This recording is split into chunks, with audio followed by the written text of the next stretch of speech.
Hey guys, I'm making this video because I've had several friends ask me how I make my cheesecakes, or actually my pumpkin cheesecakes, and I had posted it up, the finished product anyway, because I stated that I'm on this thing of making my own because I get to control the amount of sugar that's in it. So I like desserts, but I don't like things that are overly sweet. And so here's a video. I will show you how I do it. It's really easy. To me it is, but yeah, so here we go. So to make cheesecake, the very first thing you have to have is cream cheese. This right here is a 3-pound brick of cream cheese from Costco. It is under $8, and I don't use the whole thing at a time. And so what I do is I will take these two sections, take a knife, cut this here, and these two right here will be on my counter getting soft at room temperature, and the rest I will put away for the next cheesecakes that I make back into my fridge. So after you cut it, it looks like that, and that's what you have left, and this goes back into the fridge. You remove the plastic and let it sit here so it can soften at room temperature, and while you're doing that, let's go ahead and get the rest of the stuff ready. You set this cream cheese aside, get a pie plate. This is a 9-inch pie plate. Get some butter, unwrap it, stick it in here, stick this in the microwave, and melt the butter. After placing your pie pan with the butter in the microwave for 1 minute, you can go ahead and start working on your crust. I don't like a lot of crust, so I'm just going to probably take maybe 3 more halves, pound it up, and then place it in the pan with the butter. To make your graham cracker crust, I like to use either like the bottom of a glass, or this is the temper of the Vitamix, and I just roll it over like a rolling pin and crush it. Crush it all the way down to pretty much nothing. I've just added another 2.5 graham cracker. So after some time rolling, this is what I have. This is about maybe 5 whole graham crackers cut in half and then rolled over with some form of rolling pin. Here's my pie pan with that melted butter. The butter was about 3/4 of a stick of butter.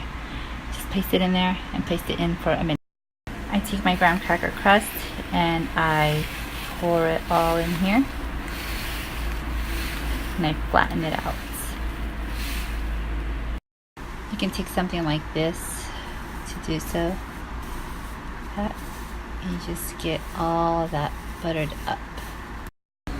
Or you can just go like this and get it all mixed up in there and then flatten it out. And that's how it looks when you flattened it out on a 9-inch pie pan. And for me, I only like a little bit of crust, but for those who want the crust all around up the edges, and if you want them thicker on the bottom, go ahead and do 15 graham crackers and 2 sticks of butter.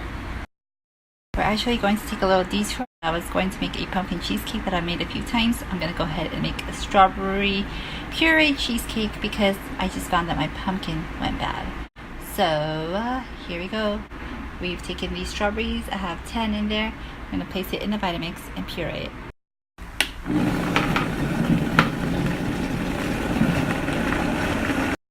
And just like that, you have strawberry puree. 10 strawberries actually made 1 rice cooker cup. I'm just going to go ahead and put it in the batter of the cheesecake and cook it for a little bit longer if it's watery. So this at this point has become an experiment, and you are learning and seeing the results of it with me. Now we are going to take the softened cream cheese, place it in my KitchenAid bowl, run it through the KitchenAid.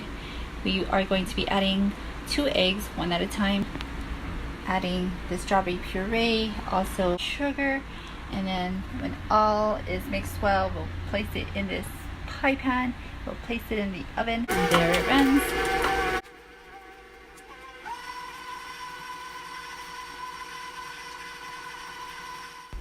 And if you find that the cheese is soft enough, you can go ahead and continue to put in the other ingredients.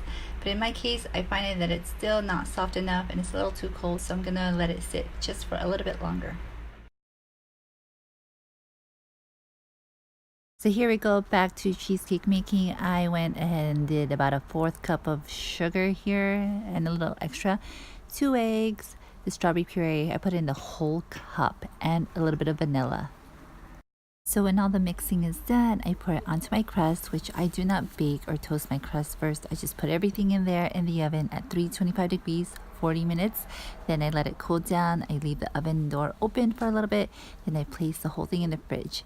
Then after a few hours or even overnight, I go on to this step. This here is optional on top of that. Makes it look pretty and it does make it taste better. So let's do that.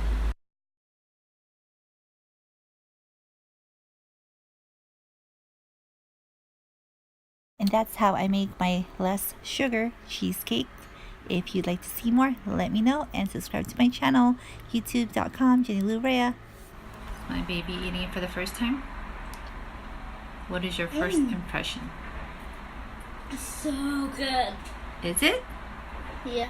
What's your favorite part? The crust, the strawberries, filling, or the top? Whipped cream? Strawberries. Strawberries. Too sweet? Yeah. Not enough sweetness or just right? Just right. Sweet. Alright, so I guess we have a winner. Yay. Are you going to share now? Mm-hmm.